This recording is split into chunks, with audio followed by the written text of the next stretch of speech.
Today's topic we'll be talking about fiscal policy, understanding what fiscal policy is all about. Some of you might find this a new word or something like fiscal. What is fiscal? It's basically a policy by the government which it carries out expenditures, spending and taxation, and it implements tariffs. It basically involves spending, which is government expenditure. It basically, the government wants to generate revenue for itself through taxes, right? Through tariffs. This is basically what the basic crux of fiscal policy is. Now, fiscal policy is basically when the government wants to stimulate the economy. The economy is slowing down, the growth is slowing down, and you want to stimulate the economy. What the government does is basically it reduces taxes, right? So, whatever taxes that you pay on your mobile phones, cards, or whatever, the things that you buy, production firms or service-oriented companies, when they have to pay less of taxes, they are basically stimulated to invest more in the economy, right? So this will stimulate the economy. The economy will start moving up. The growth will start going up. This is one way. It reduces taxes, the government, through its fiscal policy, and it can jumpstart the economy again, and it starts to revive the economy. The other step that it can do, basically, the government can spend. And what is meant by government spending? Government spending is basically government employs people in different arenas, in healthcare, in schools, education system, in infrastructure, building bridges, building roads. This is what I think Franklin D. Roosevelt, in 1933, after the Great Depression, it was Eisenhower or Roosevelt. The US economy had shrunk. There was a Great Depression. Economy had gone down. The US economy had gone down.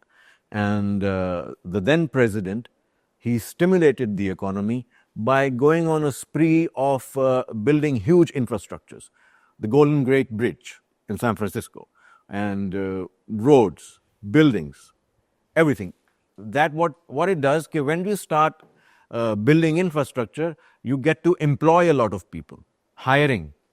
You do a lot of hiring, and you do a lot of workers, and they all start getting paid, right? When they start getting paid, eventually the income that they get in their pocket, they're going to be eventually spending it, right? Right? They're going to buy goods that they could not afford before when there was a recession. So this is what the governments do. When they want to stimulate the economy, they lower the taxes, and the government expenditure, government spending is increased. Now, what happens on the other end? When the economy is overheating, the meaning of overheating is when there are few goods and a lot of money is chasing those goods. People have a lot of money and there are few goods. And what happens at that time? The prices of those goods start going up and the economy starts heating up. The people, maybe people with the lower incomes, they cannot afford to buy those at those prices because everything is becoming very expensive, right? And then the government, when there is a lot of need for companies to invest capital, infrastructure on capital goods, machines and everything, is they start investing more and more, and the demand for those goods, that machinery, the durable goods orders that we discussed in the last session, when it starts going up, the prices starts going up, what the government has to do, that everybody has then access to the goods that are being produced or the goods that are needed for production. So they need to reduce this overheating economy. So what does it do in that case? In that case, the government raises taxes. That everybody, okay, you guys are making a lot of money. You guys are investing a lot of, in your industry or the manufacturing or product development. You guys are, are making a lot of money. Give us a bit more share. We're going to raise taxes. So by raising taxes, the economy sort of like it simmers down a bit. That overheating, it pours cold water over it by raising its taxes, and then that overheating is the price is going up, they stabilize. This is one way of slowing down the economy, right?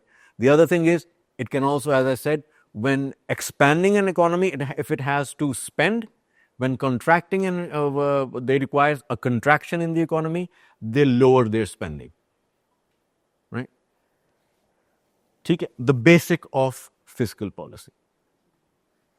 Now, in this fiscal policy, as I just explained, government expenditure, how does the government achieve its revenue? It achieves its revenue through taxes and tariffs. I've also explained you taxes. Now, what are tariffs? Tariffs basically, what Mr. Trump has recently done, I will put tariffs on China, I will put tariffs on the rest of the world, on Europe and everybody else, and I'll raise your prices to such levels that you will not be able to import the goods that you are sending to America. Well, the problem, Mr. Trump, is that Americans, basically, they love consuming. They love spending. So that basically is the problem for the US economy. They love spending. The minute they get a weekly check in their pocket, they go on a spending spree. They buy products from China, they buy products, German cars, for luxury cars, and they go on a spending spree. Everybody wants a Ferrari, everybody wants a Lamborghini, everybody wants a Mercedes, everybody wants a BMW, but who wants American cars? They're too big, and even Teslas are burning up now. But okay, that's another topic for another time, right? So when the thing that he's talking about, he's putting tariffs basically, and he wants companies to come into America and manufacture their product in America. For example, a lot of tech companies that he's invited, like the Taiwan Semiconductor Company, TSMC. They're going to come in and they're going to be making chips, not those chips, the chips that are in your computers, your laptops, and everything else, right? So powerful chips they're going to be making that can basically process millions of gigabytes of data. So he wants NVIDIA, he wants TSMC to put up those tech offices within America. He wants other luxury brands, car manufacturers to come to America and to produce in America. Why? Because, number one, obviously every country has a tax system. He can tax them. The government can get revenue from those taxes. And obviously what he wants is that when that technology and when that manufacturing comes to America, they can export from America. Therefore, exporting more to the outside world and making more products for the Americans that love consuming, more products for them, and thereby getting his own consumers off foreign goods on local manufactured goods. And that would basically, his idea is that the US economy would be stimulated and growth would start. It'll be made in America, not made in China anymore. But by the way, even the cap that he's wearing, Make America Great Again, the mega cap, that is made in China. So he has to do a lot of work needs to be done from that aspect. Now, there's also a currency aspect to this, but once we go to currencies, I will tell you what basically he's trying to do. So this is what basically he's trying to do by raising tariffs, by putting tariffs on foreign goods. What is a tariff? Tariff basically is someone who makes a product abroad, in their own country, and when they send it to another country, that tariff is implemented by the country in which the product is imported, from which the product is imported from. So that country puts a duty, a tariff, a tax, sort of a tax, that it is a tax, which has to go to the government of the country which is importing that product. So that basically is a tariff. For example, your iPhone, they're going to be expensive, even more, because their cost is going up because there are tariffs on China. So even if we import, Pakistan imports them, their cost is going to be higher. So what is the latest iPhone which is out there in the market, Josefa? Do you have an idea? 16. And what is the cost right now? Is 7 lakhs or 8 lakhs or 10 lakh? Yeah. Kisne? 6 or 7 lakhs. So that this cost will go up once there are tariffs, because the iPhones are also manufactured in China. So why? Because China is cheap. Labor is cheap. So a lot of people, a lot of Chinese. And in fact, in one time, the Americans imported Chinese people. When there was the American expansionist movement was taking place, they were importing Chinese people to work on the railroad. So now they have Chinatown in America, but they hate Chinese products. But okay, so this is the reason why Mr. Trump is introducing tariffs. Teak? All right? Okay. Now, as I said, it can, when government spends, it can create full employment. A lot of people would be working. Income redistribution through progressive taxation, or higher earners pay a larger percentage of, this is an important thing. Why Elon Musk? Why did Trump and Musk have a fight? Well, because Trump said, excuse me, I'm going to raise tariffs and I'm going to implement taxes when I come. All those luxury goods and big, these people, the big manufacturers, these big corporations are going to have to pay higher taxes.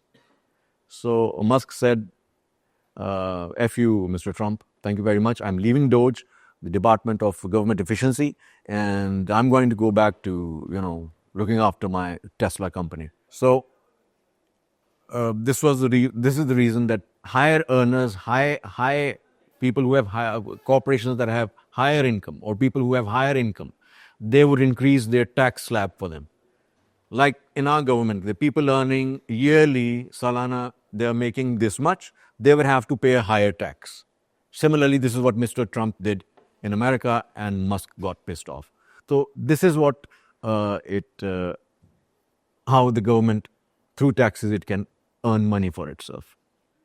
As I said, managing a business cycle is when the economy is contracting, it has to lower taxes. When the economy is expanding, it has to raise taxes. So these are the tools of fiscal policy. Also, as I said, government expenditure, it pays salaries, government employees' salaries and all that.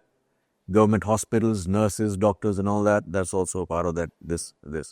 And then there are direct taxes on income, wealth and profits, direct taxes that I just mentioned, that higher earners will get a higher percentage of taxes. And right now we have a salary, for the salaried people in Pakistan, we have an income tax relief current recently.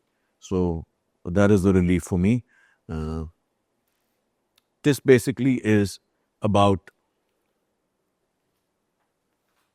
fiscal policy. Now we go on to the two policies that I mentioned. I hope you understood taxes and tariffs, right? The other thing, the other policy that a government on a macro level has, it is called basically, it is the power with the central bank of that country, like State Bank of Pakistan in Pakistan, Federal Reserve in America, European Central Bank for the whole of Europe, Bank of England for England, UK are hamare masters previously. They are still our masters, basically. We are still a colony. We are still an American colony. But that's how it is. Like Mr. Trump says कि जी हमारी government को खड़े हो जाओ, बैठ जाओ, late जाओ, हम लेट जाते हैं, ठीक है, हम मानने के तैयार हैं, आका है, वो कह देते हैं उनके पास डॉलर है, हमें चाहिए. Okay, now we come to the monetary policy. Now, what is the monetary policy? Monetary policy is of a central bank of a country. This affects everyone. This also affects anyone, like the fiscal policy affects everything from your parents to you and on to your kids. If some of you, who might be getting married. who will definitely get married, and you have children, it affects every generation. So the fiscal policy affects everyone, the monetary policy affects everyone. Now, what is the monetary policy? Monetary policy is basically the policy of the central bank.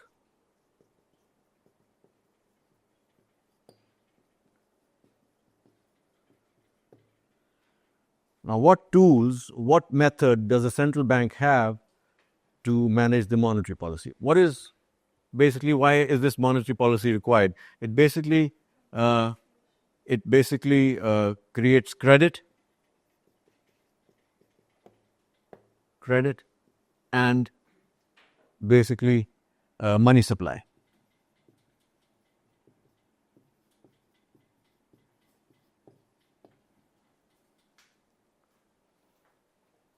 What does that mean? Okay. When the economy is slowing down and it wants to stimulate the economy, the central bank of a country, a state bank like State Bank of Pakistan or the Federal Reserve in America, what they do is basically they have a dovish monetary policy. That means they go on an easing cycle. Interest rates are reduced, right? The relationship between a borrower and a lender, that the lender has easy access to money at a lower cost, can get it from a borrower, from a lender. A borrower can get at a lower cost from a lender. Now, the lender also makes money through interest. That is the Sharai Sood, interest. And through this, if they want to expand the economy, this is the tool that they lower interest rates.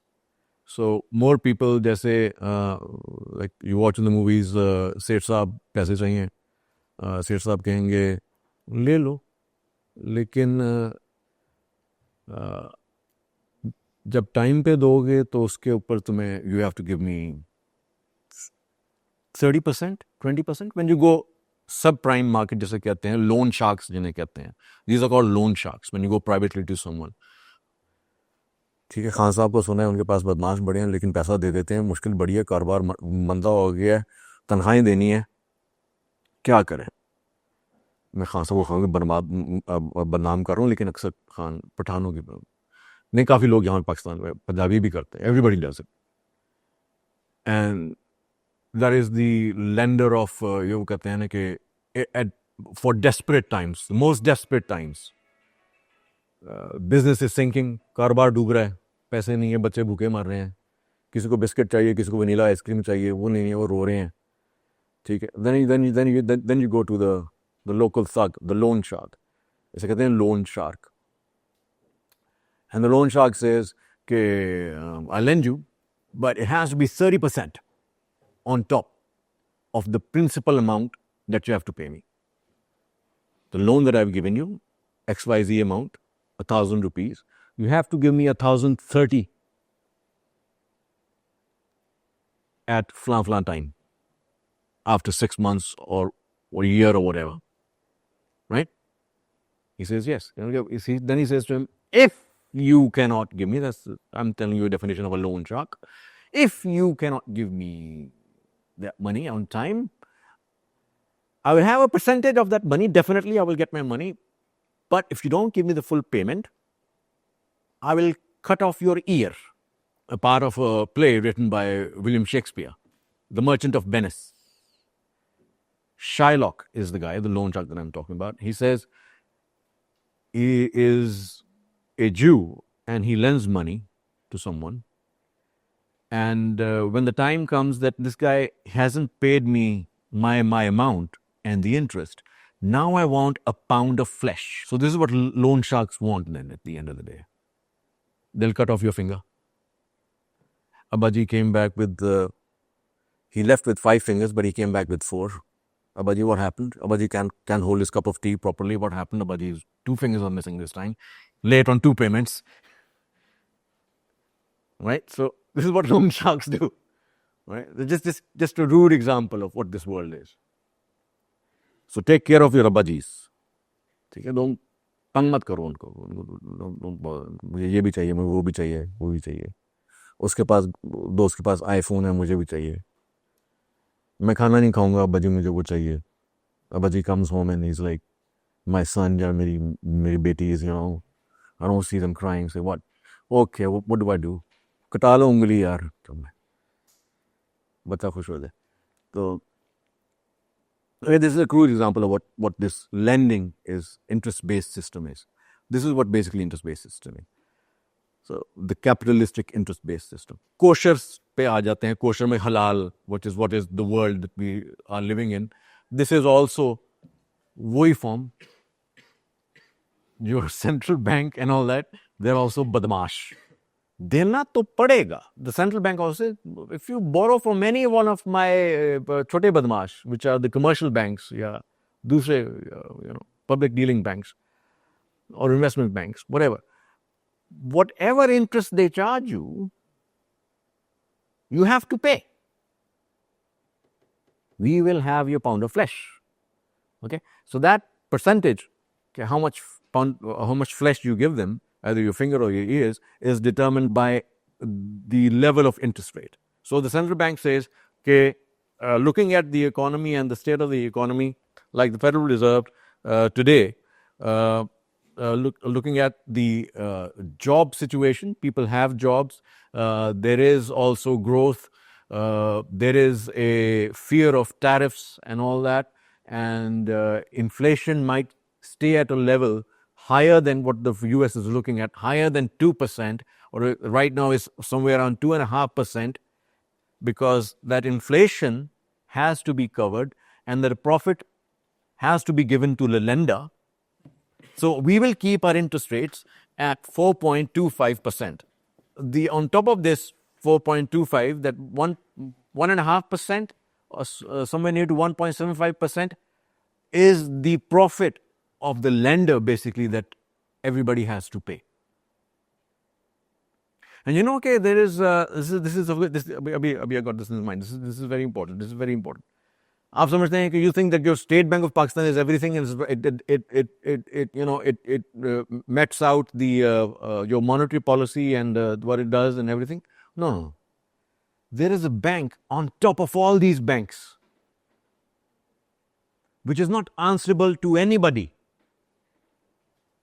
It can get funds from any source, whether it's legal, illegal, whatever. When it goes into their balance sheet, they're not responsible to anybody to show the source of that income, and that bank is the father of all banks. That is the BIS, the Bank of International Settlements.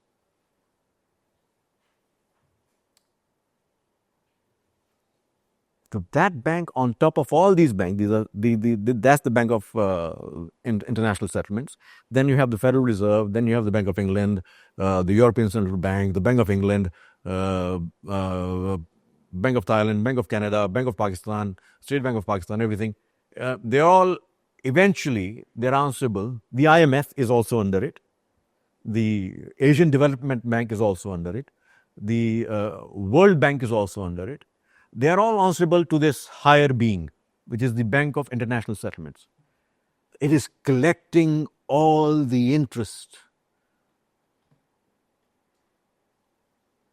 in the world, and it has ever been created since it was formed after, I think it was World War I or World War II, the Bank of International Settlements.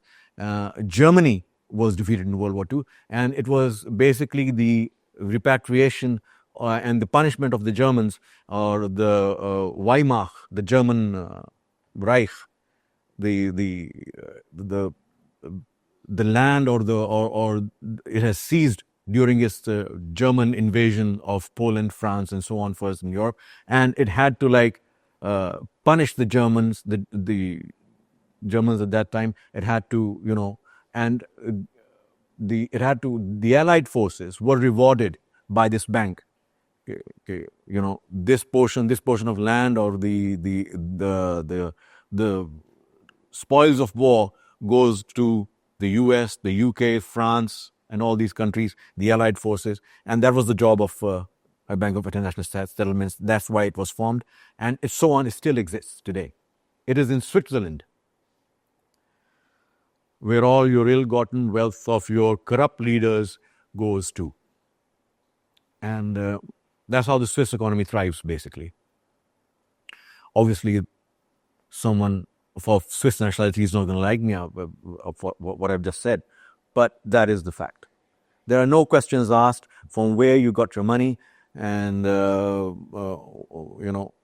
what country your money you have looted from, what source. There's no question asked about the source of income, where it has come from. If you can just park it in Switzerland, that money is safe. You can access it anytime, or your children, your progeny, they can come to that Swiss bank. That money is safe, and it will be manipulating on. It will be, increasing through compound interest, and you will have access to that money anytime you want. You can put anything in a Swiss locker, and no questions asked. You can literally cut off a guy's head, put it in a Swiss locker. No one in the world is going to ever find out, because that is safe. Your crime, your murder, everything is safe. So this is the harsh reality of the world that we live in. Certainly, you didn't expect this sort of economics, but that's the truth. So that's the way it works. Even when what was colonialism? The British were here. We were a colony of the British Empire. We were a colony, right? So they could basically take anything from our land. Even they took our Kohinoor, right? Let alone our agricultural products. Let alone they made our people slaves, and everything. We were a colony of the Brits. And then eventually in 1947, after independence, now we are the colonies of the Americans. Yes, we work for them now. Don't you ever think that we are free. हम कोई गुलाम हैं? हाँ, हम हैं. We are indebted slaves. Yes, we are. We are. The whole world is in debt. And to whom that debt is owed, that is $1 million question. Basically, with the people in the Bank of International Settlements and the people behind this. You can call them the Zionists, you can call them the Illuminatis, you can call them, the people, the elite, the cabal, the great Americans that we talk about today, America, it was a colonial settlement. The Americans got their independence from the Brits. And basically, when these Europeans and Britishers, they moved, they found that newfound land discovered by Mr. Christopher Columbus. I don't know what he meant when you say discovered. The people were already there. The indigenous Indians were already in North Africa. So what did you discover? They were already there. They were very peace-loving people. They lived off the land. They ate their buffaloes. They herded their buffaloes, and they ate off land. The Aztecs, Mayas, the Incas. In North America, in South America, in Latin America, these were the indigenous people, and then these Westerners went there. But since at that time it was the British Empire, the British had sent these people to, you have this newfound land, now you can go, Mr. Columbus has found it, and you can acquire land and grow your tobacco and hemp, cotton, but tobacco was much more profitable than anything else. So you could go there and acquire that land, acres of land, and grow your product and make money. But what you have to do is pay your tax to the British Empire. And basically what happened was, why was there 4th of July, which is coming up next month, the American independence in 1776 or 1774. So check, do you have your mobile? Kindly check the American Independence Day, 1776. So they got their independence. The Americans got their independence from the British Empire, from the British in 1776, from the British King. The reason for that was that basically one of the reasons was that people who were hungry for money, who wanted more and more wealth, like Mr. George Washington. Now, the history to this is that the British were fighting the French. It was a 7-year war, and mostly these are the two basic superpowers that you might say at that time: the French and the British, and they were continuously fighting each other, and they were acquiring land and defeating the other, and getting the produce of that land, and everything. And this was the battle which was going on, the war going up, the War of Roses between the French and the British. And the British basically, when they were in, it was a vast empire. So for an empire to hold control of various lands which are far off, and you have to span your military far and wide. So maintaining that military becomes expensive. And when there is a local revolt, obviously you need the logistics and everything to support that army, and you need funds to support the people who are managing that colony. That became expensive at one time because of that spending on that war with France. That led to basically raising tax for everybody, for its colonies, for the people in that colonies, for the British Empire. Now, when they were losing that war against the French, and the French were also competing in the newfound land of America, which Mr. Christopher Columbus, as he says, he discovered, which was already there. And they were fighting the French, and the British were fighting the French. And what the British did is that they, with the indigenous, the Red Indians and the Indians, they made a pact that since we need your support to fight the French, they always need the extra men to fight their wars, that the men are fodder. I mean, we are just, if we get killed, it doesn't matter to them.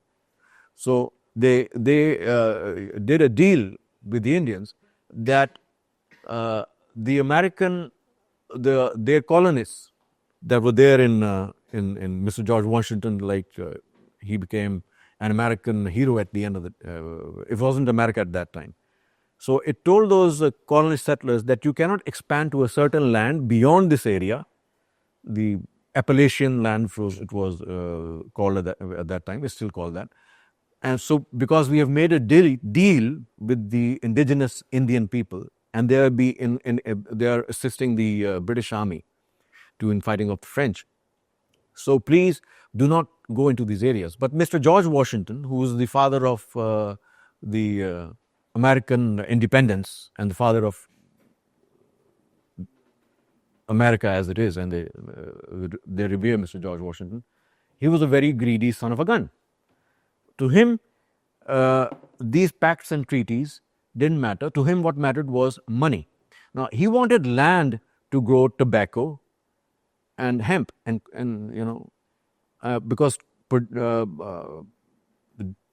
producing a tobacco crop was a lot of money. It meant a lot of money these days, So what he wanted more land. 50 acres, 100 acres, 150 acres or more land. It was beyond that land which the British has the treaty that the British Empire had done with the Indians. That's where the land was. So that was the main reason for the fight of the colonists with the British Empire. And then after that, when they achieved their independence, the Americans, and they started calling themselves America. We are Americans. We do not bow to the British king anymore. We don't pay him taxes, and that is how the American Empire was formed. It was formed on greed and avarice, for money. As I said in the first lecture, it's all about money. जो कहानी आप सुनते हैं कि वो ये battle हुई इंडिपेंडेंसली, it's all about money. Even if the crucifixion of Jesus, which as we Muslims believe that Hazrat Isa was actually, were called upon in the heavens, and it was someone else who was crucified on the cross. Now, why did that the notion when that crucifixion take place? Because Jesus, when he went near that, he I forget, excuse me about in this, because on the net, if you're watching this, maybe correct me. I don't know the place exactly, but he went to a place and there were Jews. They were sitting and they were charging interest. Sood पे काम कर रहे थे वो.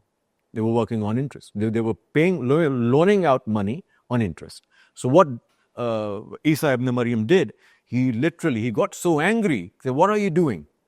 This is a war against God. Sood is a war against God. Allah or Allah ke Rasul se jang hai, which we've been told. He actually, he turned, in his anger, he turned the tables. He got angry. And this was basically the reason why these Jews started, colluding with the Romans to crucify Jesus about money. It was about, because Jesus ने लात मार दी उनके risk पे, सूद पे जिससे वो कमाते थे. ये दुश्मनी का बायस बन गया. It's all even about money. Makkah. We come, why the Arabs, the Quraysh, were against the Prophet Muhammad sallallahu alaihi wasallam, because Makkah was a trade center at one time. It was an entrepôt, which is a trade route where people came from different lands and they brought their different products and then they took it to far other lands.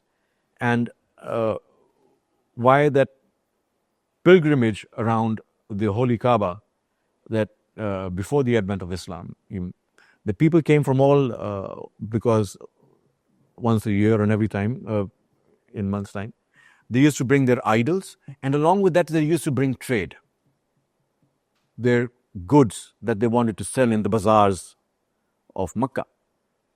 Now, the Prophet Muhammad sallallahu alaihi wasallam, he said, there is only one God. No idol worshipping. The 360 idols are not your God. The Lat and Manat are not your God. There's only one God. So this premise was the reason why they persecuted the Muslims and the Prophet Muhammad at that time. Money. Because it stopped their trade. Once they, their way of making money. So the menace behind every ill that you see, even in Gaza today. Do you know what is happening in Gaza? We have an economic corridor, right, which is called CPEC, China-Pakistan Economic Corridor, right? All right? We all know that. CPEC. India doesn't want us to have that, is against that CPEC. Israel and the foreign powers and the terrorists in Balochistan, they are against CPEC. The China-Pakistan Economic Corridor, that China wants to transit its goods all the way to Gwadar and send it to the rest of the world because it's cheaper for China. That CPEC is very important. Similarly, looking at these pacts and the Chinese expansion, the Chinese expanded, by the way, the Chinese expansion is a lot more different than the British or the Americans or the French. Why? Because they have basically made pacts with different countries on the basis of trade, right? And they spend on the infrastructure, but they don't do it for free. But of course, they're going to charge you, on top of it. They want their money back and plus a little profit back. And since they've helped with the infrastructure for developing that road and transit through all these countries, and once they say when the trade starts, your economies grow and you can pay us back at that time. In China has never fired one single bullet for their expansion, but these economies that I spoke earlier, these colonial rulers, Chinese, the Brits, the Americans, the French, they have the Belgians. Now, in Pakistan we have CPEC. Now, in September 2023, there was a pact signed. I think it was September 23rd in 2023, or the beginning of September. There was a corridor which would be set up. Uzaifa, this is important. This is very important. Why it's taking place? IMEEC.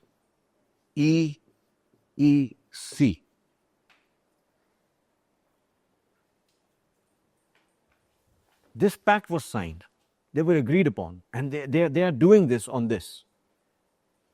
And I'll tell you what countries are in it. The acronym, I'll tell you what this I stands for, M stands for, E stands for, the two E stand for, and the C, what it stands for. A pact was signed. And then, this happened in September 2023. And what happens on 7th October 2023? Hamas attacks Israel. Who is actually Hamas working for? That makes me begs. That is that makes me to ask. Begs that question for me to ask. I mean, why did Hamas do that? I mean, where was the Israeli security? It was the most fortified, Tel Aviv, and the most fortified city in the world, with all that Israeli tech and military. How could guys on flying hover, gliders, they can go into Israel and do a terrorist attack? Because because it was planned. It was planned. October 7th was planned. And this pact takes place in September. September mein hota hai, October it takes 7th October ho jata hai. Now what are these countries? This I stands for India, the one that we just kicked ass, Rafael down. This is Middle East. This is Europe. C is for corridor. India, Middle East, European Economic Corridor. This pact was signed in September. So all these countries will take their trade all the way from India, and those countries that are in the way of all the way to Gaza, they will open a economic corridor just like CPEC. And it will go all the way to Gaza. And then they would send their products from Gaza onto the world beyond. So Gazans don't matter. And the world has, why are the Arabs quiet on Gaza? Why are we not allowed to wear a Palestinian kafaya or carry a Palestinian flag, even here in Pakistan? Why are they quiet? Money. They will send their goods, they will send their oil and gas and goods and products, everything, through this IMEEC corridor. Do people matter? No, of course not. इसलिए मेरी जान, इसलिए Gaza पे कोई नहीं बोल रहा. They're saying it's a 2 weeks, there'll be a peace treaty between, but it's a slow and steady extermination of the indigenous people of a land. Let that sink in. This is the reality of this world that we live in. देखो जो गोरे की चमड़ी है ना, आप इस पे मानो या ना मानो, you want to accept it or you don't want to accept it, वो अपने आप को हमसे बहुत ऊंचा समझती है.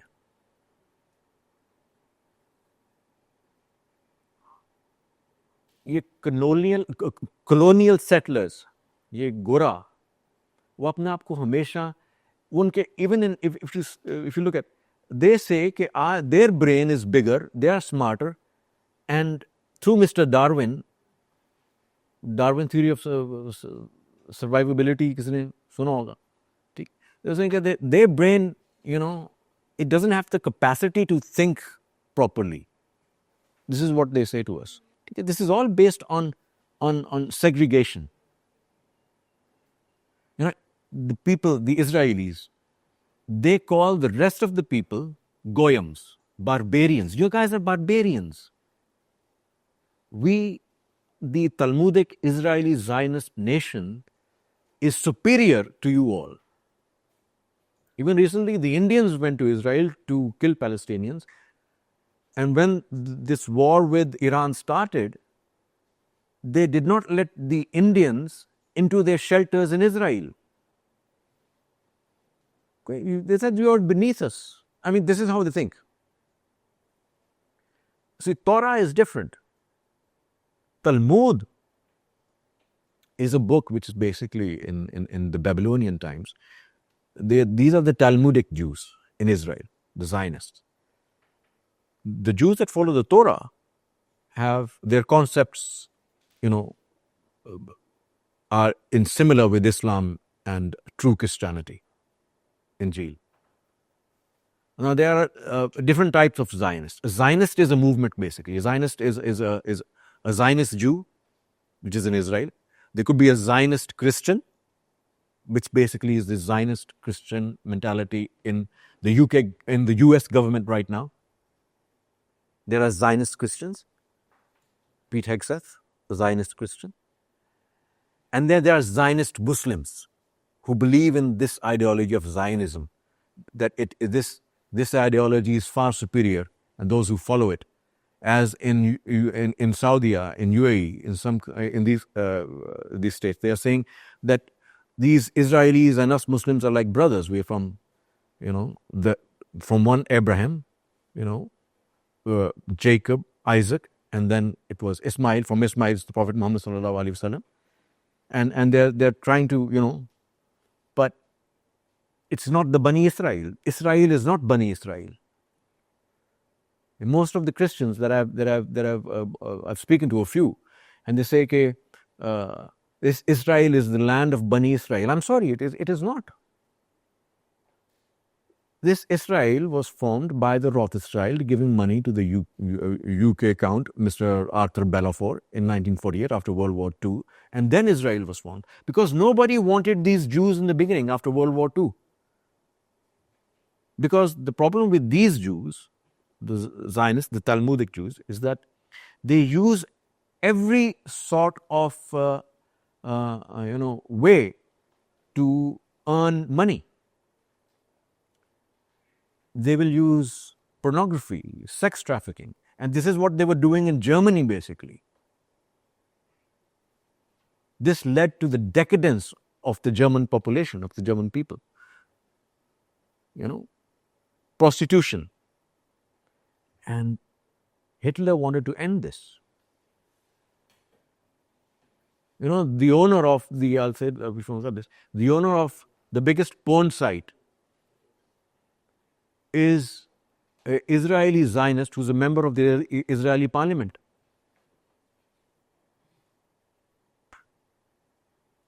So this is what they were doing. And nobody wanted these people in the end. So they had to make they settled these people from out of Europe into Palestine, into Jerusalem. And they came as immigrants. The land that they call Israel was Palestine. Those villages, the Tel Aviv, if you look at the history, all those lands, they were Palestinian Arab lands. And they took over. So this is about a bit of history and what this is. So you understand, now going back to the topic, we discussed government policies, fiscal policy and monetary policy. Monetary policies, as I said, is basically tinkering with interest rates, Sharai Sood. If they want to slow the economy down, they increase the interest rate. If they want to expand the economy, they decrease the interest rate. So this basically is a tool that the central bank has.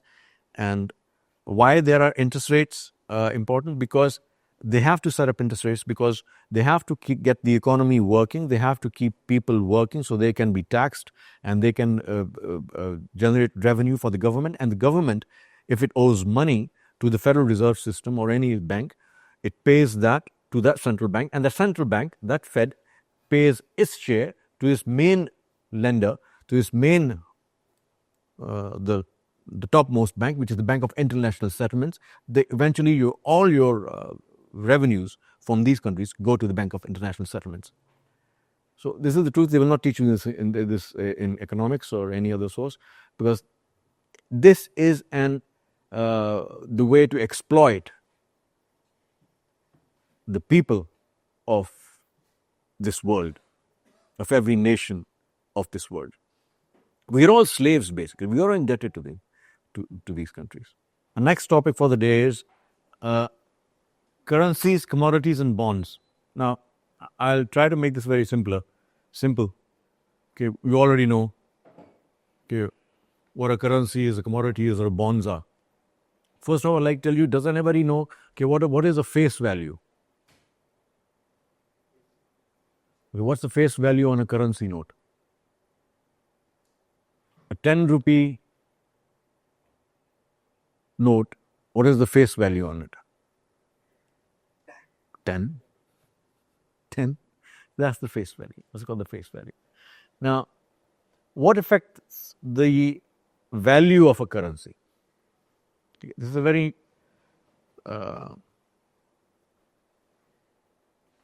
important that we understand what makes the value of a currency of a certain country less valuable or more valuable.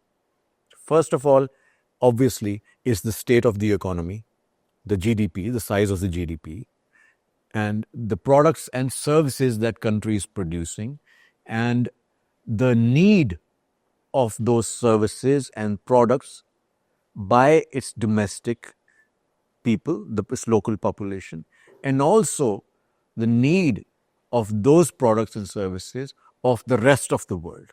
Now, if the country is producing something very valuable to the new technology that we might say in artificial intelligence or chip productions, the computer chips, or anything which is required in the new age of this global village, then your demand for your currency will appreciate or depreciate. Thank you very much, sir. Simple question. Because you are making products which are in demand by the rest of the world, so then what would it do to the value of of that country, of that domestic country? It will appreciate, it will go up, right? So this one factor that basically is important for the currency.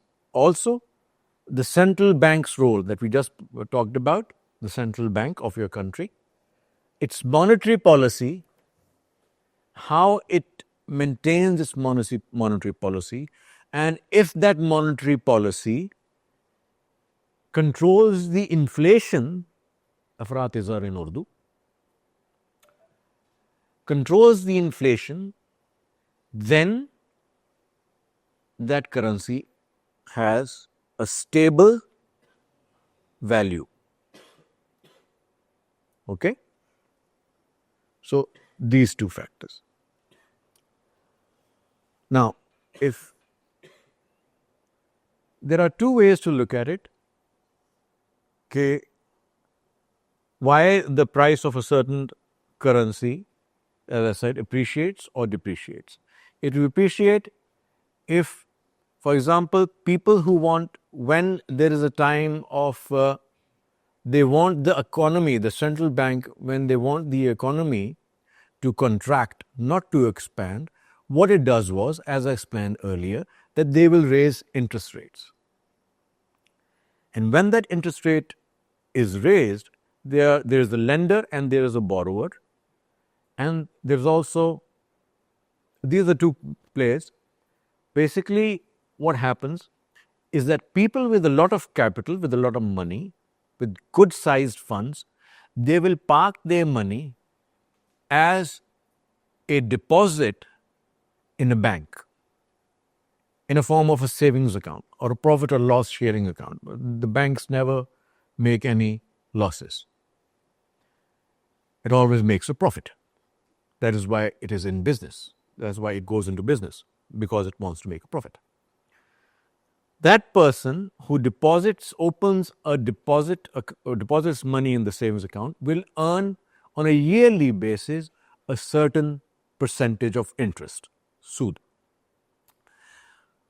Now, this is basically when the interest rates are higher, people will go back into a savings mode, and they would park most of their money.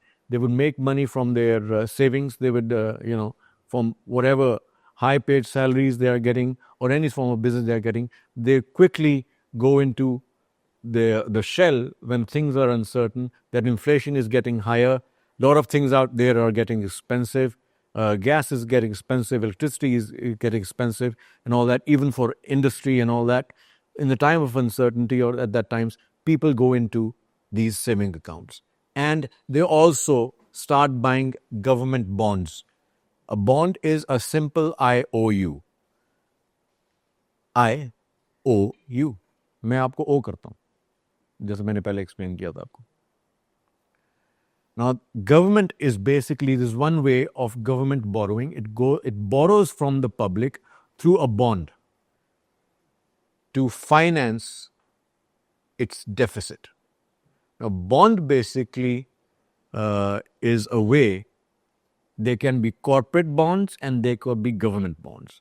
Corporate bonds are basically issued by a corporation, and they offer a secured return to its investor over a period of time. So they can use those funds to carry out their,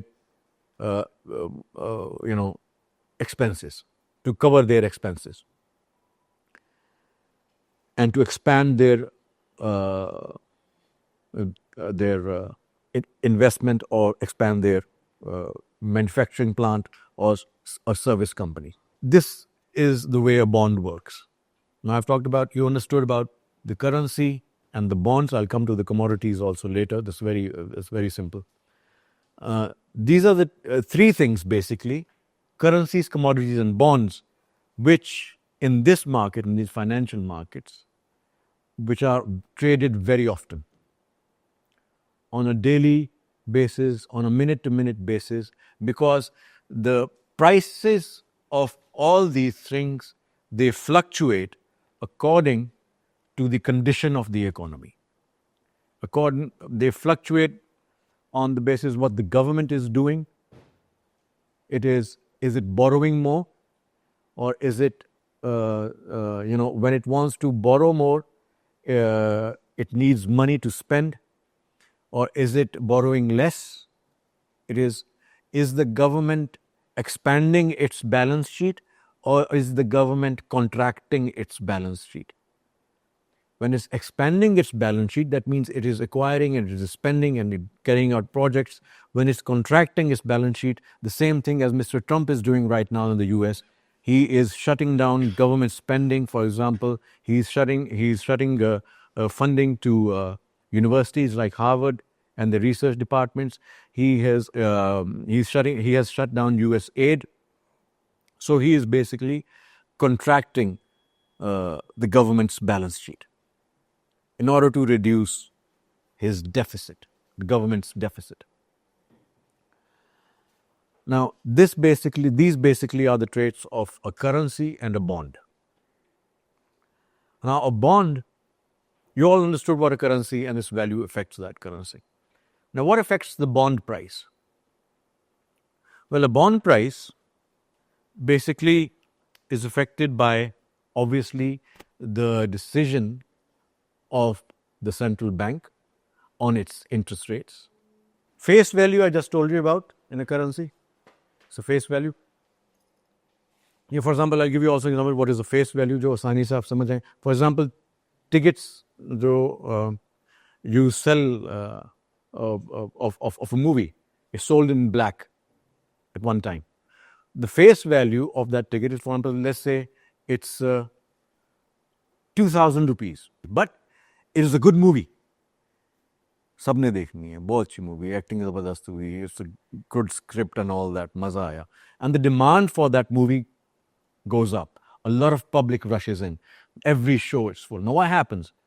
That there are fewer tickets left. A number of tickets is a certain number होता है, a certain number. Quantity होती है. That's only quantity, can't go beyond that. So what people do who want to send that in black, they buy a bunch of those tickets And if it's 2,000 rupees, then they say, okay, I'm sorry, the ticket window is closed. Now you have to buy it for me for 4,000 rupees. So that's selling it in black, beyond the face value. He's asking more.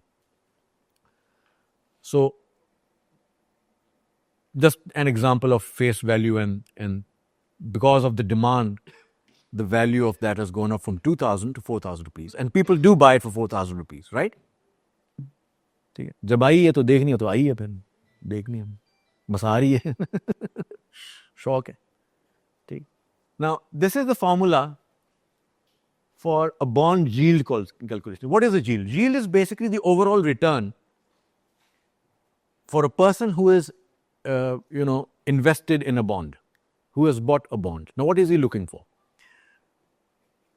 He goes to the borrower comes and he says, okay, I will give you an interest payment per annum.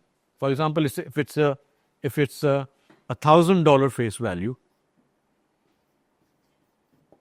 he says at the end of the year I will give you $50 on top of it. So I will give you total of $1,050 at the end of 1 year. This is 1 year. And you can lend me this money, $1,000. Now this $1,000 can be, he can buy $10,000 worth of bonds. So he'll be making $500 per annum. It'll be $20,000 worth of bonds. He will be making $1,000 per annum. So he says, fine. So this bond interest payment is this $50 that he's paying you. So this is 50 divided by this face value, original, this is face value. The original value, the face value, it was 1,000 divided by 1,000. So this bond would yield somewhere around 5%, 5.0, 5%. It will give you a return after a year. So it's a 5%. Right? Now, what happens is that since on a monthly basis, as we have discussed about CPI, the Consumer Price Index, the central bank of the country sees that we might have to raise interest rates because the prices of eggs, bread and butter have gone up. The personal core consumption expenditure, personal core expenditure that I spoke about last time, has increased, and the people have to spend more out of their money to get for their essential needs, for their health care, for the basket of goods that they're spending on, or items of clothing, which basically is included in PCE, personal core expenditure. CPI is different to PCE. Now the bank looks at both of these numbers and it decides at the end of every 2-month meeting, okay, we would have to raise interest rates. Now, what happens with the bondholders who have committed and invested in a bond for a year, a return of $50 at the end of the year on their $1,000 investment? So, if interest rates are increased,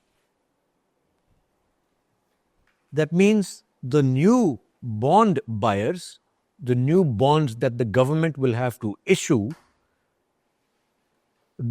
the interest rate on that is going to be higher. Right? Now, what happens with the person who has already done this deal? He won't be able to sell it because now the new bonds are paying higher interest. So, what happens to the price of this $1,000, the face value, if interest rates are raised? When new bonds issued are going to be sold at higher interest rates. The new bonds that the government will now issue will have higher interest payment, will have a higher interest payment. Then it will go down. Then the older issue, this $1,000 value might come down to $950. or even $800, your dollar sign, kuch aur na samjhe. So this is the inverse relationship between a bond price and interest rates. They're not directly proportional. Very good. Right? It's as simple as that. ठीक? ये a basic definition in what a bond is actually and what happens to the bond buyers if interest rates go up. Similarly, if interest rates go lower, तो क्या होगा? What happens then? Bond price will go up. Because those bonds are now are giving you a higher yield.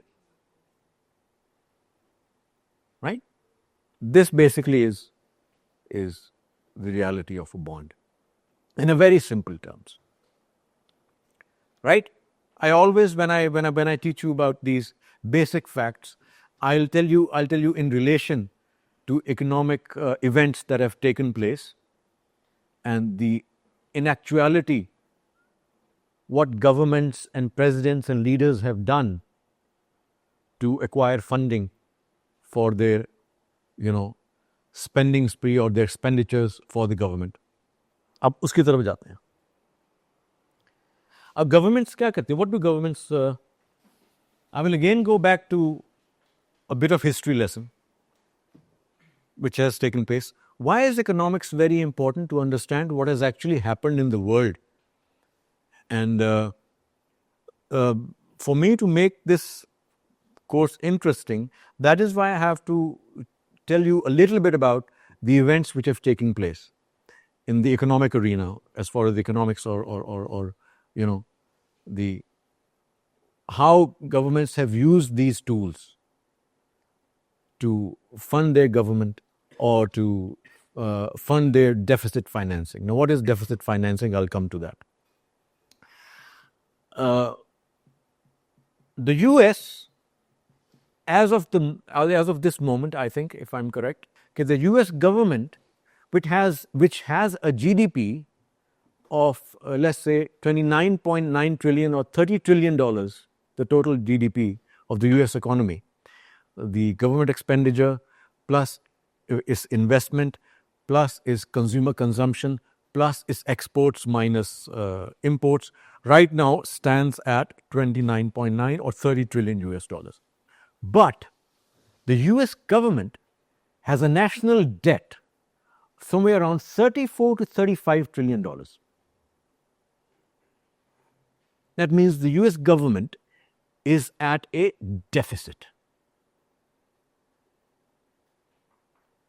Now, when there is a mismatch, when there is a difference, when your government is earning less revenue and it is spending more, then there is a government deficit. Now, what happens if the government is spending more? Because what it needs to do is to narrow the gap between its spending and its revenue. What it does is that obviously it has to borrow more. So when it borrows, it has to borrow more through these bonds that I just told you about. The US government then issues 2-year on a shorter period is 90 days, 91 days. Then there's a year, 364 days. There are also 2-year treasury notes, 10-year treasury notes, and 30-year treasury notes. Now, through this, the US government says, since I am the US superpower and I have the only blue water navy. Now, what is the blue water navy? Blue water navy is basically the navy which can go anywhere in the world, in the globe. Right? Anywhere.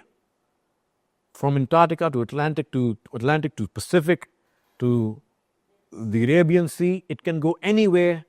It can be deployed anywhere. So it is the US. Yes, it is a military power right now, a very huge military power, and it has a blue water navy. Since America, now is holds the hegemony in this world arena. So it says that, and the US dollar is the reserve currency. Right? Every country has to conduct its trade in US dollars. Every country has, if it has to get oil, it has to buy it in US dollars, because that was the contract that the Americans made with the Arabs in 1971, that you price your oil in dollars, ya Sheikh. Ya Sheikh said, Ahlan wa sahlan. Yes, I will, my white American friend. So, since there is the petrodollar, dollar is the reserve currency, American is a bigger military power.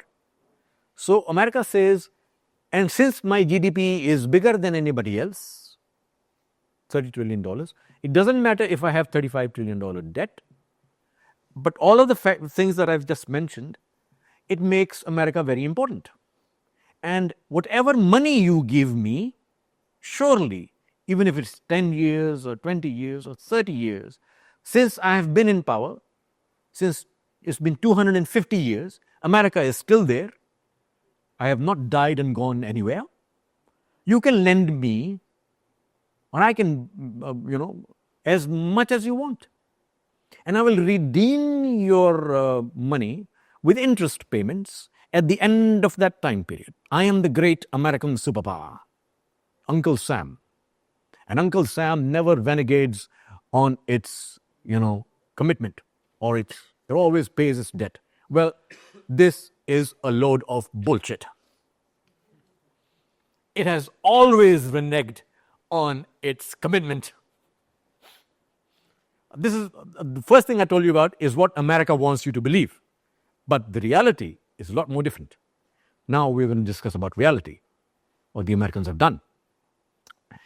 Now, since 1971, till 1971, every currency of every country was pegged to gold.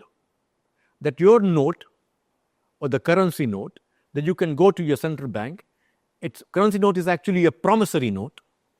The government promises that you can redeem this, bring this note to me, and you can get any milligram or grams of ounce of gold which is pegged to that note. So, since 1971, the dollar was pegged to gold. The central banks could print as much as currency, as much as gold they had, according to the value of that gold. So, they could print that, and they had to maintain the balance. So, when it came time for international payments, if some country or your lender asks you, I don't want your currency, please pay me in gold, then you would have to pay them in gold.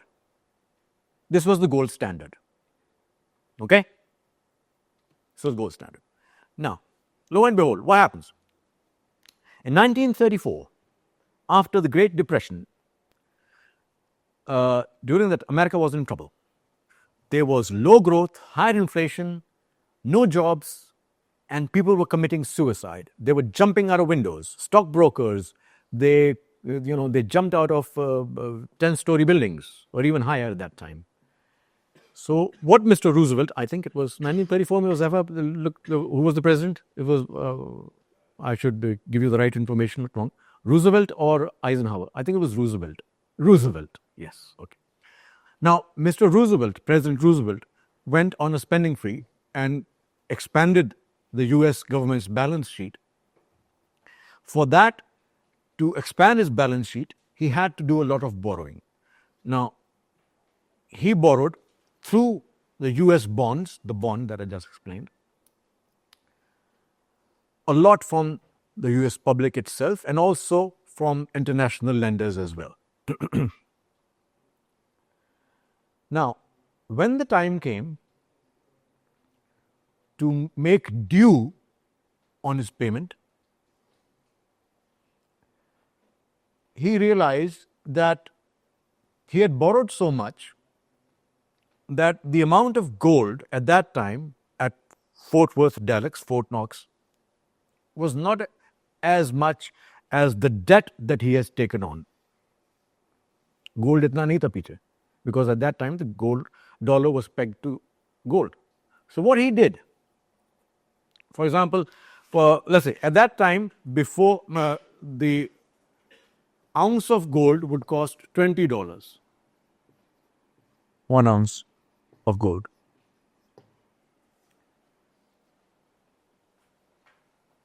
In $20, you'll get an ounce of gold. And if you went to the bank and you said, I have $20 and please give me an ounce of gold, the central bank, the Federal Reserve, the US government was bound by that promissory note on their currency, or it had to pay you an ounce of gold, had to give you back your gold. Now, what he did was, what he realized, okay, I owe so much, I would give out an hefty amount of gold to my lenders if they say pay me in gold because of the gold standard. And they could do it. So what he did, first time, he devalued the dollar. How did he devalue the dollar? Yeah. Then he said, now this 1 ounce of gold will cost you $35 now.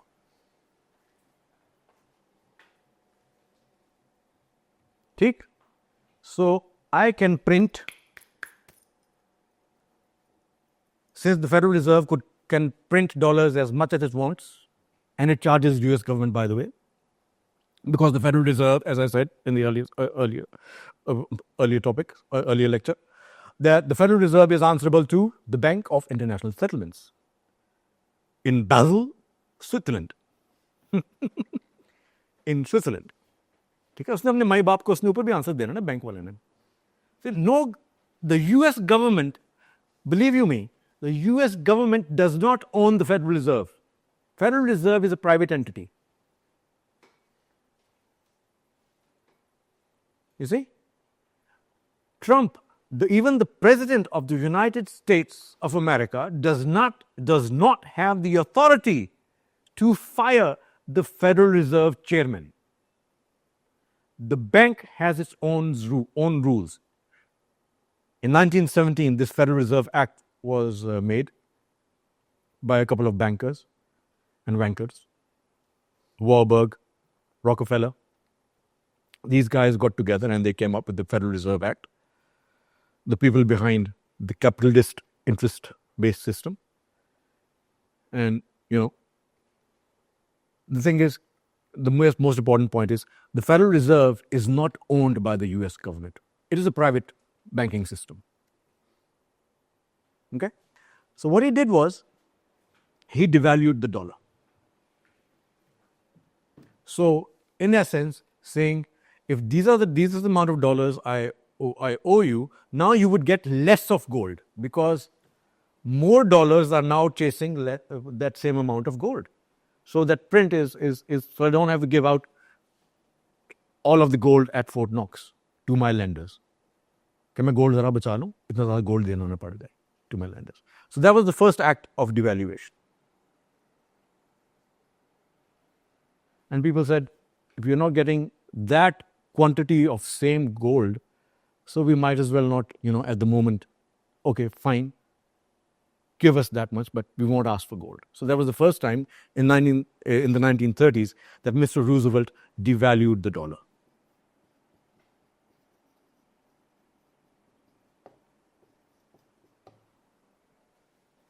Right?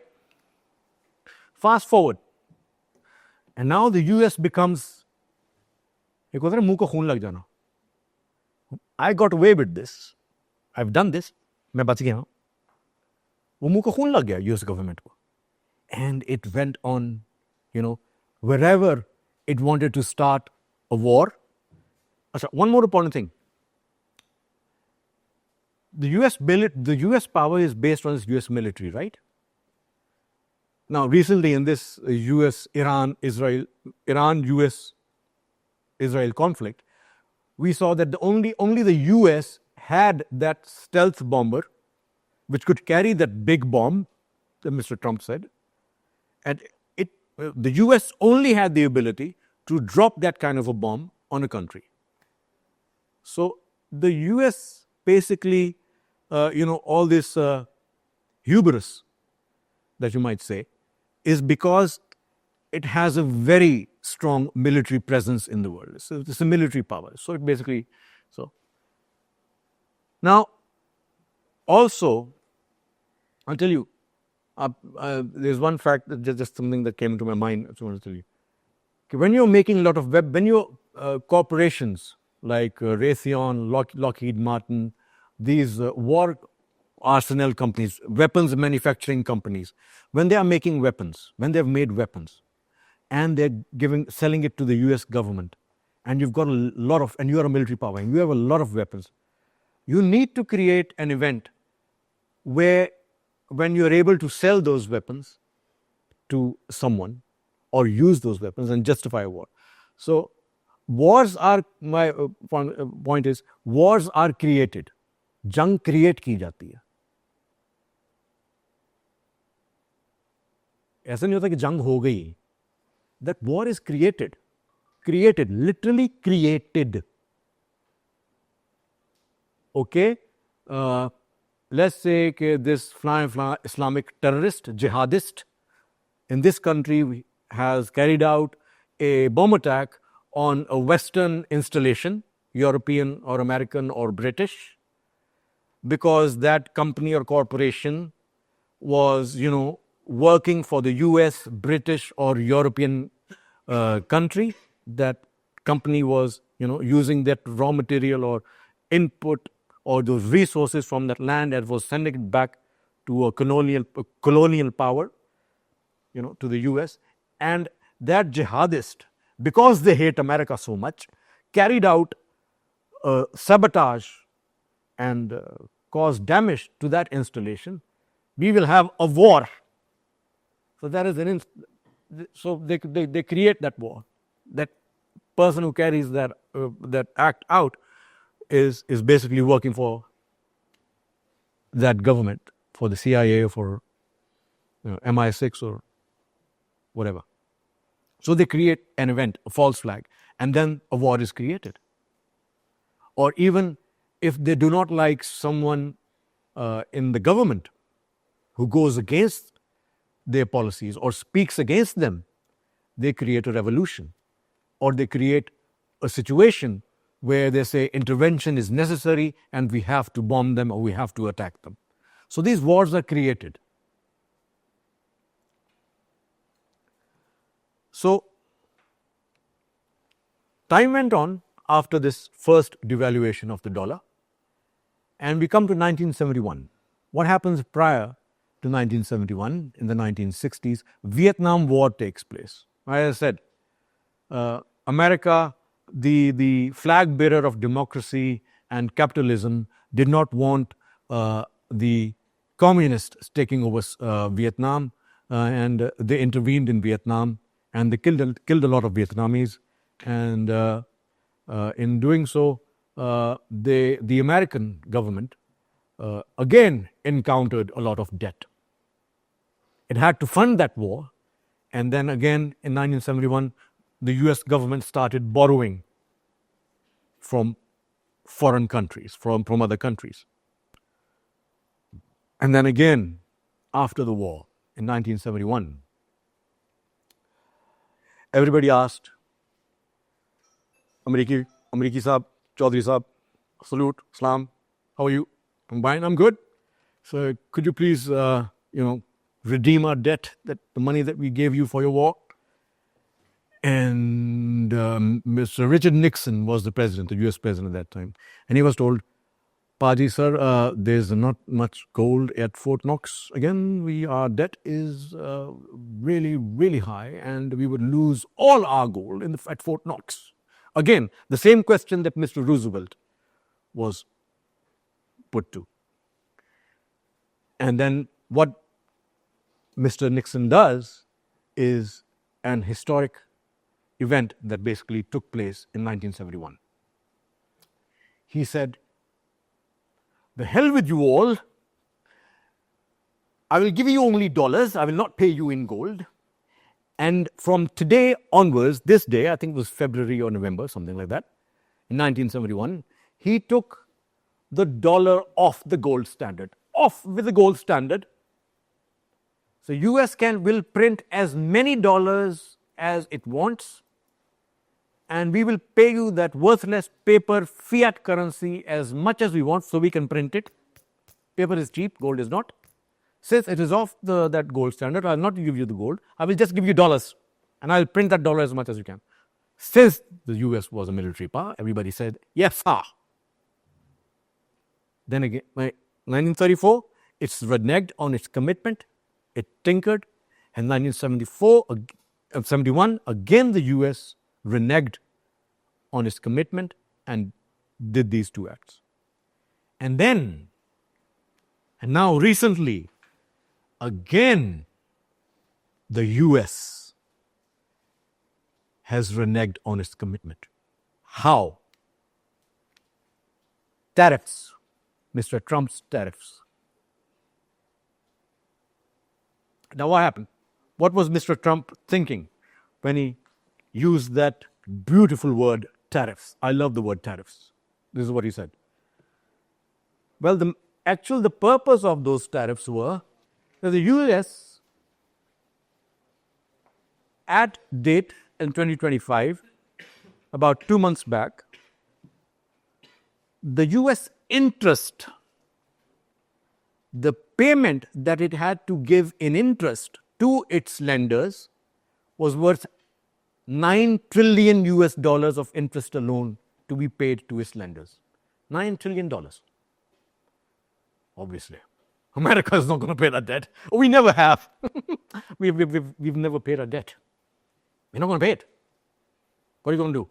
Since the world is basically hooked, is addicted to US debt, the US bonds, why do Chinese or the Japanese or the Arabs or the rest of the world, Salvatore Maranzano, okay, or the rest of the world buys US debt?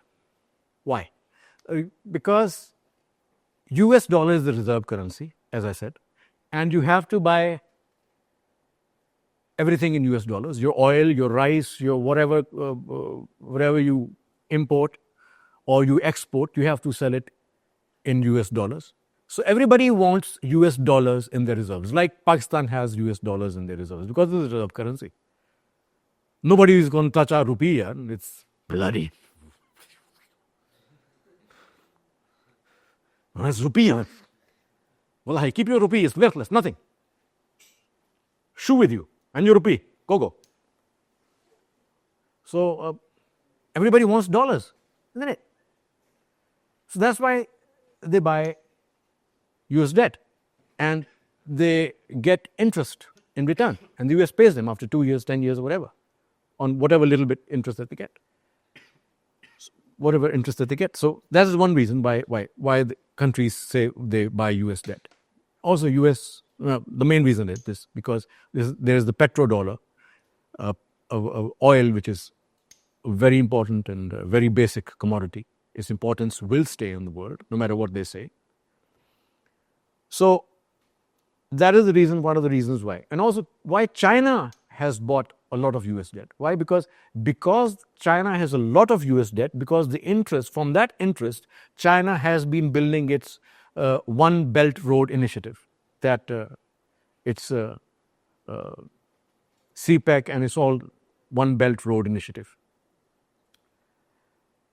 So that's the reason why China buys a lot of US. Now China has, it is scaled back on buying US bonds now.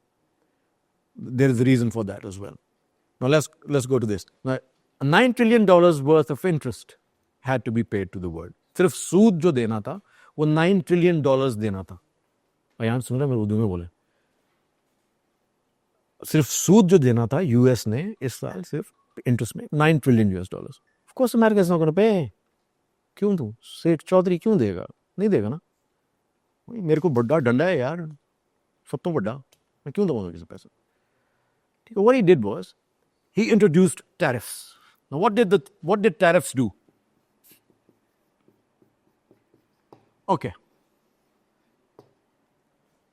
Tariff. The word tariff was very beautiful to Mr. Trump, but it is very scary to the rest of the world. all goods will be very expensive to the Americans. And Americans, they consume a lot. They like their cars, they like their brands, they like their Pradas, they like their, Gucci's, their Versace's, They like their iPhones and Dell computers and all that, which are made in China and they're coming back to the US. China is cheaper to produce, less labor intensive. So, but Americans love to consume. And the world loves selling to the American consumer because then the world earns dollars in return to increase their dollar reserves because the dollar is the reserve currency. The whole circle makes sense? Yes, of course it does. Very simple. So, now, as soon as he introduced the word tariff, then I'm going to put 50%, 75% tariffs on China.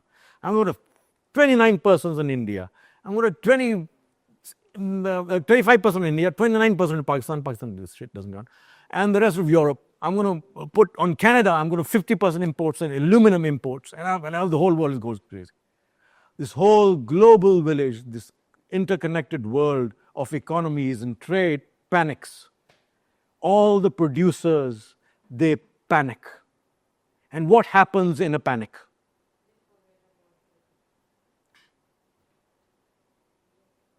The panic happens that the profit margins of those producers, they will be reduced. They will be unable to sell their product to those consumers in America who love to consume and do nothing else. Consume. Consume nahi kar raha, consume kar raha hu. Right? So, their profit margins would come down, the companies. And what happens? People start to speculate that if those profit margins come down of those companies, the stock markets will come down. Stocks would come down. There'll be a panic. Companies would go into loss because of this restriction, because of these tariffs. And shares of those companies, they started to fall. And this is what Mr. Trump was betting on. The shares would fall. And what would happen? Now start thinking. Put on your thinking cap and start thinking. What will happen? When there is panic, people are selling all stock markets, the American stock market, the European stock market, the English stock market in England, all stock markets, shares in China, everything starts, especially China, it gets hit very badly. They start to sink. What happens? What will people do? People who are taking money out of those shares, out of those stocks, where will they need to, when they get that liquid cash with them, where would they park it? Where it is safe and they have a continuous return on that. Where would they park it? The topic that I discussed earlier. Where? Bonds. Because it's a safer return. Because it's guaranteed by the US government. You see, it's a safer security. So, stocks go down, bond prices go up. And what is the relationship that I tell you about the interest rate, the yield, and the bond price? Inverse. If bond prices go up, the yield will come down. The interest payment on those bonds would come down. समझ आ रही है? It's very simple. जो पहले मैंने समझाया था. Connection कर लिया ना? Right? So, अब Trump साहब ने, since he had to pay $9 trillion, अब इंटरेस्ट जो रेट जो है वो नीचे आ गया है. अब वो 9 ट्रिलियन से 7 ट्रिलियन, 5 ट्रिलियन, 4 ट्रिलियन भी हो सकती है. ट्रम्प साहब कमाल कर गए, बिकॉज ट्रम्प साहब is in power. So this is how he reduced his interest payment on this debt. Again, he tinkered with it. From a bookish knowledge, I have taken you to a practical way of application, how these people apply these to the real world scenario. See? Simple as that. You get to understand their game. You see, there is a saying, it's very important. Do not do what they say, but do as they do. वो ना करो जो वो कह रहे हैं, because वो धोखा है. जो वो कर रहे हैं उसको देखो, उसको तलाश करो, क्या कर रहे हैं, and follow that. Follow the money. So this market is all about following the money. And in giving you, like this example, from the basic definition to the real world situation which actually happened, at 3 separate events that happened, you would understand and you will be able to make money. You just have to start using your brain cells and start thinking, on a broader spectrum. Making money is not difficult. Making the right decision at the time. That वक्त जो वक्त लिखा होता है, जो वक्त पे, when you hit your decision is made at the right time, is the most important thing, is the only thing standing between your success and your failure. The right decision at the right time. Do not forget the time. You have to figure out that time. Figuring out that time is the key. Is this the time to buy? Is this the time to get out? Is this the time to stand aside, not to do anything? The time is important. Now we will learn about the time value. That is a little bit complex, but I'll make it easier for you. All right? ठीक है? Thank you very much.